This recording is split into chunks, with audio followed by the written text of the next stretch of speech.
Okay, so Thursday, see a couple of higher time frame FEGs if I come out. Get that big gap. So just because I saw that on a higher time frame, I was actually looking for a short. I wanted to hold onto a short all the way down here. It's at 185, yeah, 479. Still got 186 pips to go. If I go into London session, I can see it reaching up to yesterday's close, taking out some buy side liquidity in Asia. You can see it here. So it comes up, takes it out, and it wants to turn around and crash, which is cool. So I'm looking for shorts.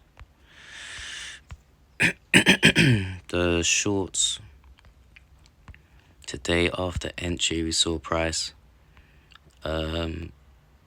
after crashing down 18 pips, it went up to rally 8.5 pips.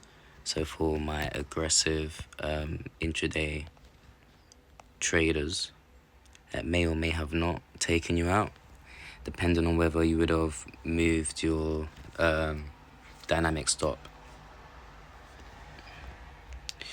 Let's have a look.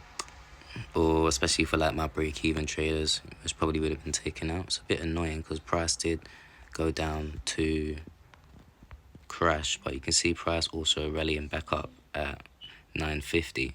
So you can see that the delivery of price is very retracey. So when traders are talking about not trading during red folder news announcements, this is what they would be referring to, because to an inexperienced trader, you may look at the chart, execute the trade, and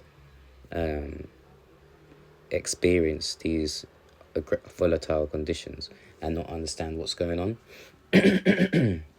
Forgive me. And then in that case, you wouldn't want, like if you're looking at yourself, you wouldn't want to start making adjustments to your strategy or what have you. But the inexperienced trader or the trader who isn't as seasoned may think that there's a problem with them. Do you know what I mean? That's when the self-doubt kicks in, or think that there's something wrong with their strategy. So yeah, forgive me again. Take note, guys. So when you're trading during red folder news or high volatile environments, or thus high volatile environments, this is what you're going to be seeing and experiencing. Does that make sense? Cool. So approaching New York session, you can see price still hovering between the bigger or higher time frame FEGs. Yeah, so let's call it some consolidation during the break, and then we've got our New York session starting for me to continue the fill of the higher time frame gap. So with that in mind, get in or zoom in.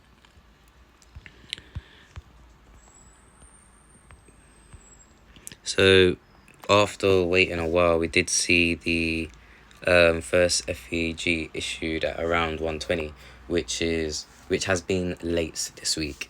Yeah, it isn't late, but it just has been later this week. After entry, we can see price.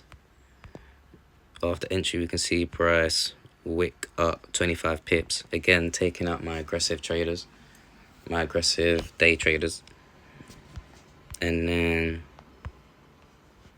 crashing down. The stop losses, to be honest, the stop hunts aren't that big for forex currency. It is, but for the more popularized indices, these guys, the day traders, put like 50, 100 pips on their trades.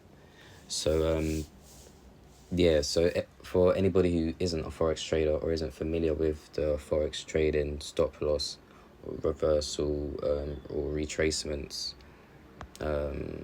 pips wise, yeah, this is as far as it goes, to be honest, and this is red folder news. Do you know what I mean? You can see price now. Oopsie daisy. or we can see price was crashing down towards yesterday's open, but it seems to want to do a bit more higgy aga. It wants to do a bit more retracing, which is normal, to be honest. It's probably retracing off some other level that I haven't marked out or something, which is fair. I look forward to see if price has actually crashed through, because on a higher time frame we've got a lot more sell side to get through, so I'm actually expecting price to come down in. But to be honest, we're day traders, do you know what I mean? Regardless of wherever it goes, we're gonna make money. So yeah, but that's where I think it's gonna go, because it can go here. We'll have a look, we'll see.